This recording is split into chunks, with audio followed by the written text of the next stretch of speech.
Monsieur le maire, le projet éducatif territorial, PEDT de la ville de Lyon, a été établi en 2014 pour 3 ans et prolongé d'1 an. Le PEDT doit donc être renouvelé et doit tenir compte des évolutions de l'organisation du temps de l'enfant à l'école.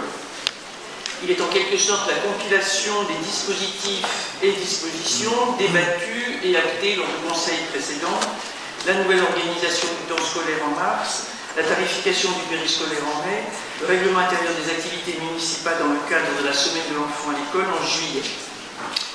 À ce titre, on pourrait penser qu'il ne s'agit que d'une formalité induisant l'enregistrement.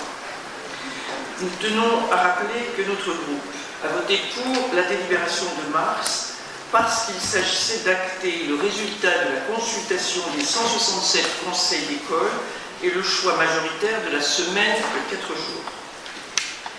A voté contre la tarification du périscolaire en mai en raison notamment de l'absence de projection financière, de la complexité de l'organisation de la journée et de la semaine induisant une complexité financière et du coût élevé pour les familles, notamment celles ayant plusieurs enfants scolarisés.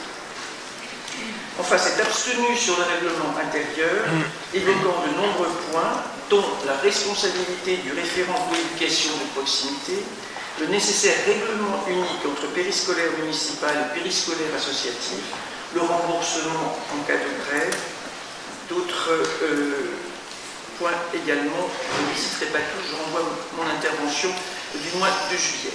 Nos votes sont donc différents, mais toujours motivés.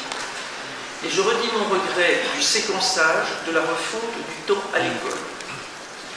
Nos réserves étant toujours d'actualité, nous nous abstiendrons sur cette délibération et sur la délibération suivante qui est une déclinaison pour partie de la première.